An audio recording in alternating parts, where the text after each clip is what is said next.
Done. Okay, we are starting. Sort of, kind of. Guys, still linking things, so give us some patience. For those of you who haven't met her, this is the Mad MiLAsh. She is my apprentice, and sexy, and a dom. And I am linking things on Twitter so that they know what we are doing and what we are up to.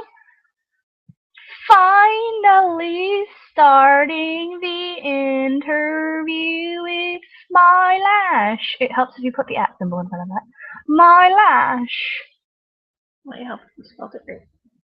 Fuck you. It spells it its own self. Screw you, hippie. Hashtag sex work. Hashtag 6 fucking C36. Hashtag sex talk. Hashtag live. Sort of. It's live now. It won't be live later. Tweet! Tweedledee. Tweedledee. Tweedledee. Okay, where's the... why you gotta ask me questions like that? Because you can't just start doing things and then not tell me what they were. We'll look it up later. No getting distracted. We're working here. Beginning my live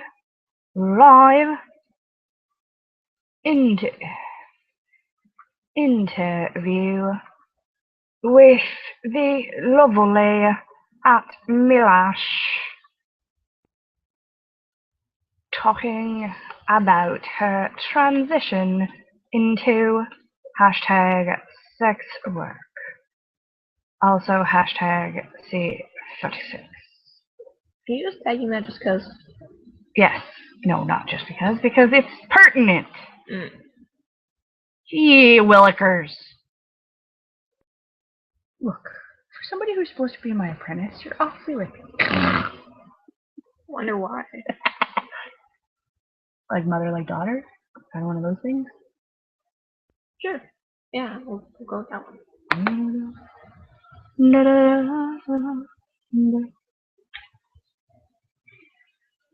So I'm just gonna take my hair tie out of my mouth.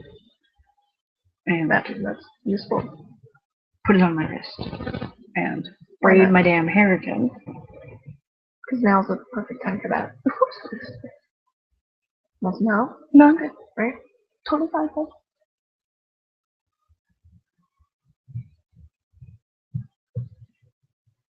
Stop getting distracted. I'm not. Totally paying attention. It's very interesting stuff. Alright, so why are we here today, MiLAsh? What are we going to talk about? I don't know, I've been dragged here against my will. Oh, I see. That's why I got my hand warmers. Hand warmers, aka handcuffs? Yes. So what they don't see is that you're actually shackled to my couch right now? Yeah, exactly. I see. Ankles and all. I see. Yep. That's why I knuckled you later. Is that what this bruise is from? No, that's what this one's from. Ah! It was a lovely sound. I've killed her.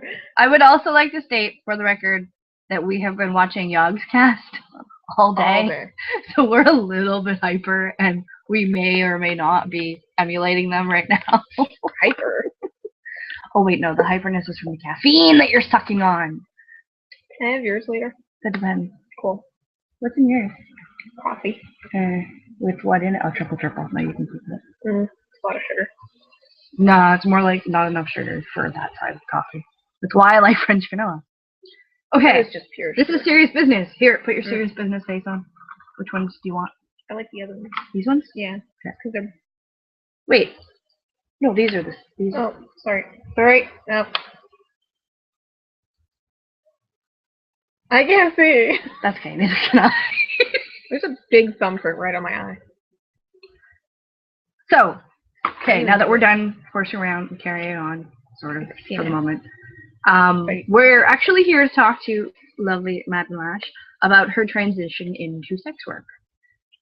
So, as we spoke earlier when we did our dry run to make sure that we knew our facts straight and what questions to ask. So many facts. So, how did your journey to here begin? And please don't say on the bus. on the tree. And then the bus. Don't forget to speak up. Well, first it started when I was very young, and I started to become interested in things like Susie and the Banshees. And she is, I don't want to say hyper feminist, but she's very pro body. Okay. She, in the 70s, 60s, wore shirts that had boobs on them, and everyone was like, oh my god, you can't wear that, oh my god, there's nipples. You know, horror, offend, hide the children. And at the time, I didn't quite understand why everyone was so up in arms, oh my god, it's the worst thing in the world. Because at a young age, you don't even know what your body is. Okay. And it eventually grew from there, and I was really into goth, and I was really into going to the clubs, even though I was way too young, around like 13. And wasn't that hard to get a fake ID with these? Yes, they were around this big. At 13. Nice. I didn't have mine until I was like 18, 19. I didn't go through a training period. I literally went from undershirt to bam, now you have a C cup. Like the titty fairy and me were like, we were more than BFFs. We were such good friends. She didn't visit my sister until she was 20. Nice. That's what I call friends. And it was sad because we were in the same room. I was like, no, don't pay attention to that little slug over there now. No, we cool. We cool. Alright, so you were into goth, you went to a club. And traditionally, goth came from punk, and punk fashion came from especially body empowerment, lingerie. It was totally an okay thing to walk around in just a pair of garters and walk the streets, regardless of what people thought, said, or did. You just didn't care. So fetish obviously transitioned quite easily into goth. Okay. And it was kind of difficult to tell the difference between the two for a very, very long time. Even now, people see fetish wear and go, oh, that's goth, or oh, that's metal, or that's... You start getting the crazies and you go Satanist, and yeah, what have you. But I was very, very interested into that. And of course, we'd have fetish nights, and then eventually they would just show up whenever because they enjoyed the music, the atmosphere, so why not? And I hung out there probably a little bit more than I'd like to admit, especially on school nights. Okay, I'm sure your mother won't see you. I'm pretty sure she'd be like, oh, that's that pillow in that bed for. And yeah, that's why I wanted a body pillow. Sorry, Mom. And I would start talking to people into fetish and start asking them questions like, what is S&M? Why are collars pertinent? Why are handcuffs pertinent to not only the style, but to the lifestyle, which I actually had to learn firsthand on what that was. Because a lot of people just couldn't figure it out. Goths wear collars, fetish people wear collars. There's no difference. Yes, there is. And so I ended up becoming very, very good friends with a few fetish people that were not all clad in black and everything. Some of them were just normally dressed. And we were just pretty good friends, and they were telling me different types of things that the reason why people get confused between goth and punk and metal and fetish, or why people think fetish is so evil, because they just don't understand. Okay. And eventually I started dating somebody from that scene, and it was probably the only person who couldn't tell that I was 13. Wishful thinking on his part? I would pray. But probably not. Oh dear. Because every fucking other person knew that I was. Even the fucking bouncer knew I was 13. And it just, nobody seemed to care because I didn't cause any issues, any fuckery that was not all in good spirit. and I never got out of hand or hyper drunk or drugged out and like caused the scene and made the cops show up or anything. Mm-hmm. So everyone was pretty okay with it. But anyway, I started dating this guy, and soon after he started introducing me to the parties, the fetish only clubs, the swinger things, and he soon finally accepted I was 13 and said, these are not events you should be at because of the public sex, the nakedness, and all this sort of stuff, which naked was like, so what? You can go anywhere and see that. Yeah. You can go to the movies. I'm pretty sure at that point they still played X-rated movies in theaters. I would not be surprised. But also this is a point in time where Google wasn't a huge commodity. Okay. So it's not like today where if we have a question, we go like Google that and we push buttons on our cell phones. Exactly. No. Are you kidding me? Cell phones did not exist. Cell phones were still like the I have brain cancer. Yeah, that's what they were. They were bricks. Okay, so you were dating him, you were about 13. He said, okay, maybe this is not the kind of thing that I should be taking you to because there's a lot of public sex. And from there, I was still intrigued. I still was interested. I still wanted to learn what was happening, what was going on, and the whole lifestyle and mentality. Because I really enjoy people of that mentality from being from goth. They're very accepting. They're very open-minded. It doesn't matter if you walk in and say, hey, I'm a guy who likes to dress like a girl, whatever. Mm-hmm. It was just all, you don't have to explain yourself to us. It's all cool. Mm-hmm. And it was kind of almost the same like-minded people in fetish. We don't care where you're coming from, what you're doing. We accept you. Mm-hmm. And also the lifestyle was kind of intriguing because something you're not quite sure about, and I wanted to learn more, and what I was being told was very minimal. Okay. So just kind of like breadcrumbs. Yeah, it was kind of like well, this is this because of that, and it's like, no, not just because of that. Why? My brain always wants to know why, regardless if there's. So looking for the emotional, the psychological, the sociological reasons, which there's no reason to. But it also varies between people, but at that age, you are looking for a black and white answer.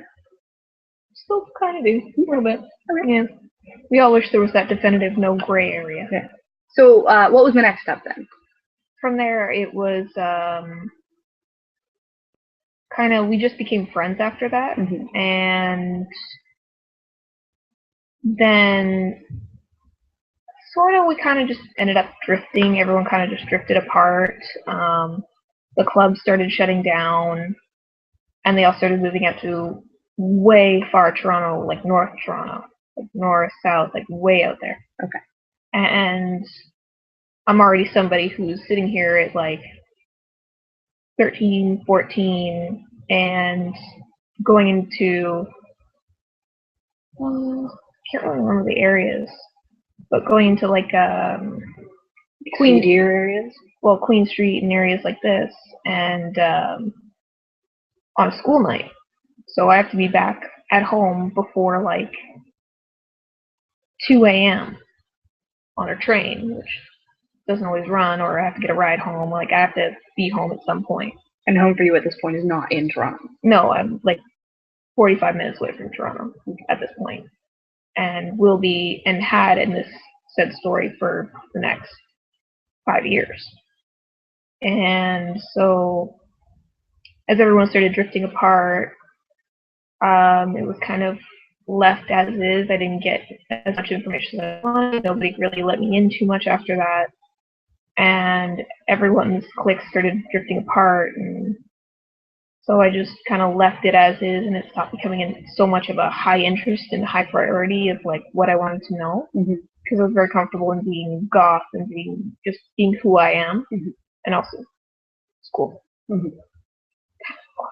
Okay. So things sort of paused in that area of of interest. So like, it was always in the back of my mind, and there were every so often I'd see something and I'd be like, oh, okay, maybe I'll read this article. or, oh, hey, maybe I'll, so I'm going to go hang out with them. Okay. So what rekindled your interest? After I took quite a extensive break, I would say, like a 2 to 3 year break, I had finally moved out from where I was living, and I moved way out to Scarborough. I want to go to Toronto, but Scarborough's close enough. Close enough, a little cheaper, I guess, depending on where you are. And I started working retail, actually. Not my forte, well, not really forte, but not really... Not your area of interest. Exactly. Not exactly my, oh my god, this is where I need to be forever and ever. It's more like, it's a paycheck. Yeah. And all of a sudden, I'm working the cash for one of the very first times because serious business, Can't let just anyone work the cash. Serious business. Catchy. And so it's a new system, you gotta learn it, blah, blah, blah.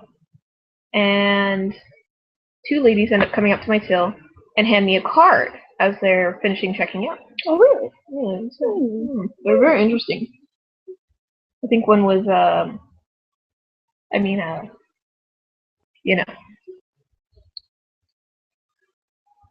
I would have been one of those ladies, by the way, for those of you who don't actually know the story.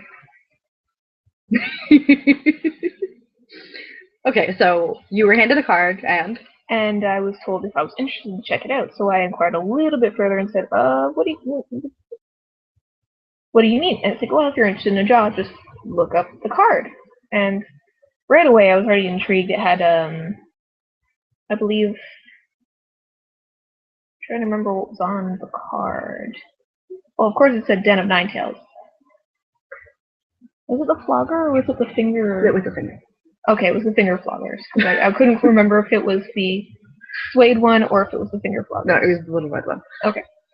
And, well, I remembered because we really wanted to put the nine tail on it. Yeah. But can't get everything you want.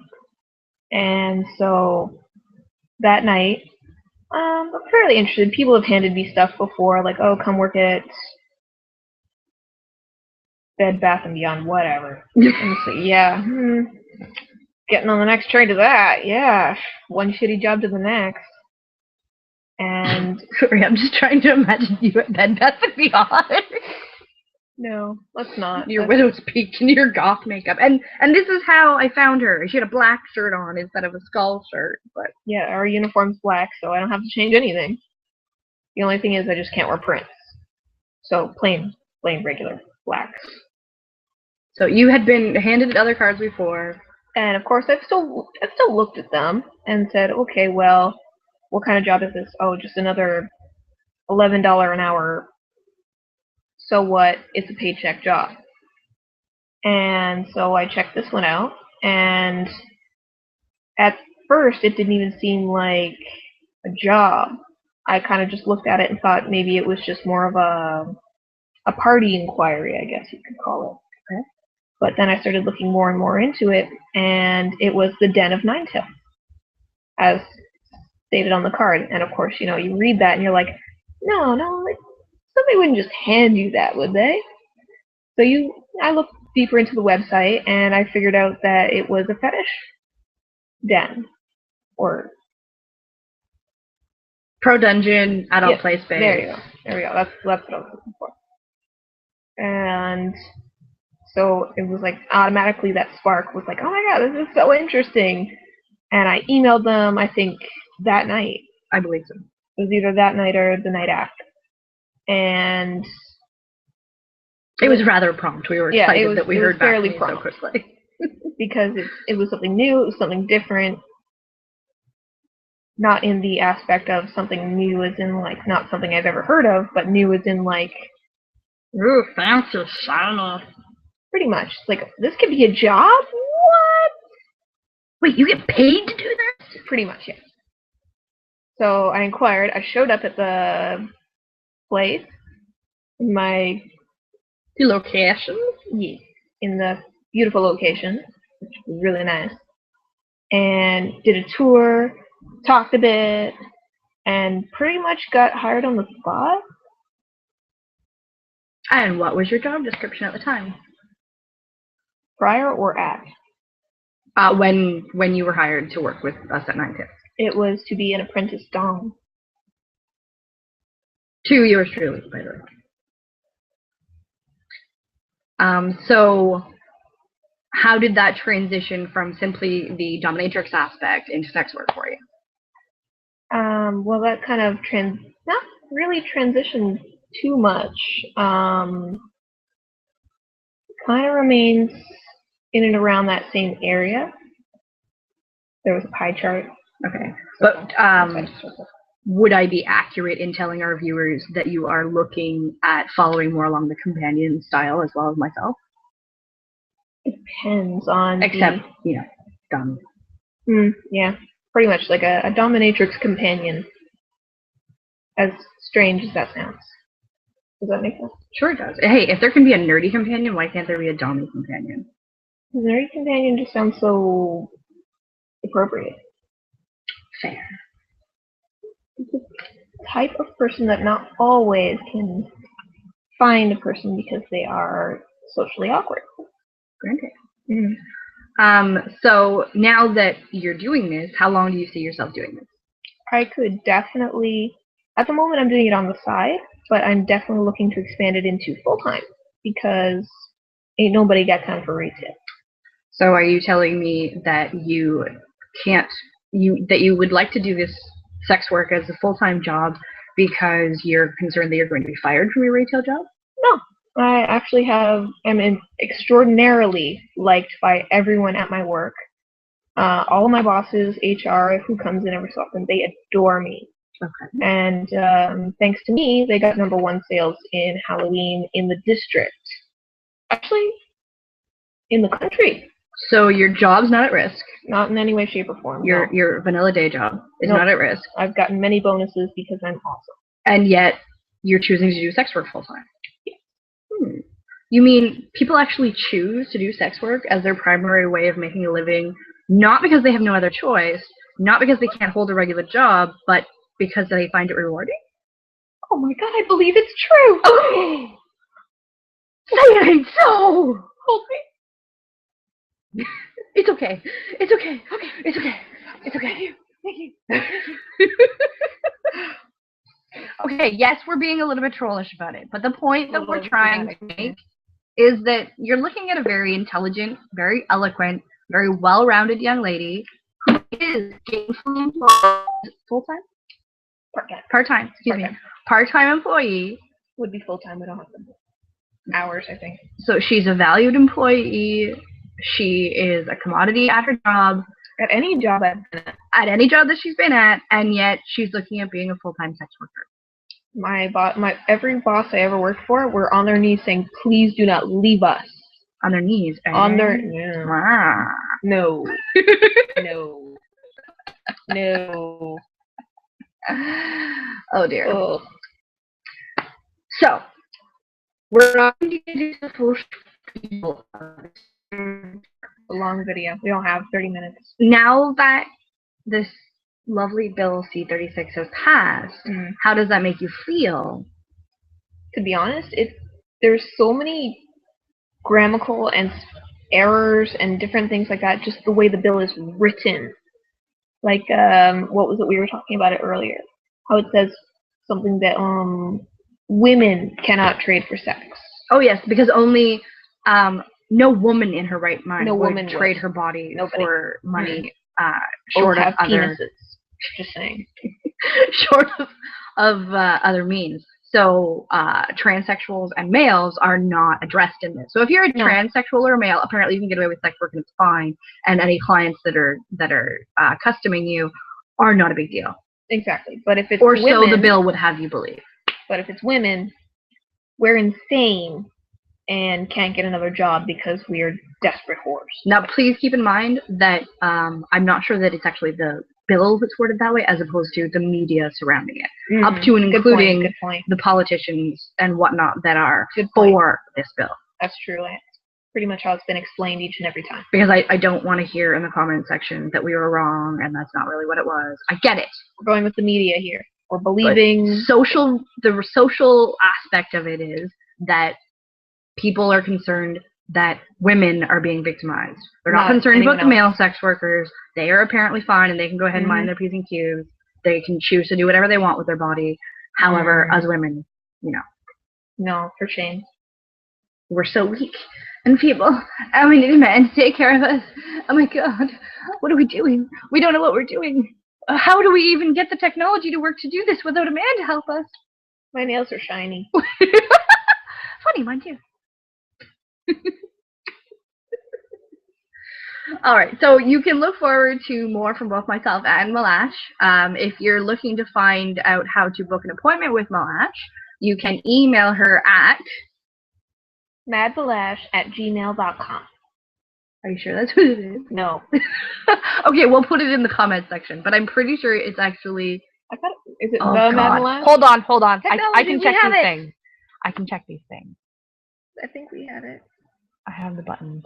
Give me a minute. But we're feeble. I just had to wait for the technology to load. Don't start with me. Is it MadMilash or the MadMilash? I think it might be the underscore, but there are underscores? See, this is what happens when you let things remember your email. Okay, no, okay. So she's right. It's madmilash@gmail.com. I get extra points. MADMILASH. My bad. Please forgive me. I am fail. Do you know how many different social media things I have you on? Do you know how many different times I had to type you out in a day? Oh yeah, I do. And I know how many, for some goddamn reason, I have made up my name, the spelling of it at least, and somehow this made up word that is me is taken on like 90% of social media platforms. And yet, if you type it into translate, it means fucking nothing. Nothing. Sad. No language. I think somebody's camping your name. Agreed. Okay, so anyway, if you want to inquire as to how you can book an appointment with the wonderful MadMiLash, you can email her there. You can also find her on Twitter. You can also find her on my blog. You can find her on her own blog. And you can find her on, where else are you? Tumblr? Facebook? You're on Facebook. I'm on Facebook, Twitter. Places. I have Instagram, but I don't really use it. Okay. And for those of you who are on FetLife, she's also on FetLife. And we'll make sure that you can find that information. All down there. Unless they move it then. Somewhere. Or up here. Or... Yeah, down there. Or down there. Okay. That makes sense. Alright, guys. Please stay tuned for other information about what we're getting up to in the future. You can look forward to other intelligent or less than intelligent conversations between the two of us. And on our not so G-rated platforms, you can look forward to some really interesting things from the two of us. Thanks very much for watching, and let us know what you think. If you have any questions, you know what to do. Leave it in the comments. Bye-bye!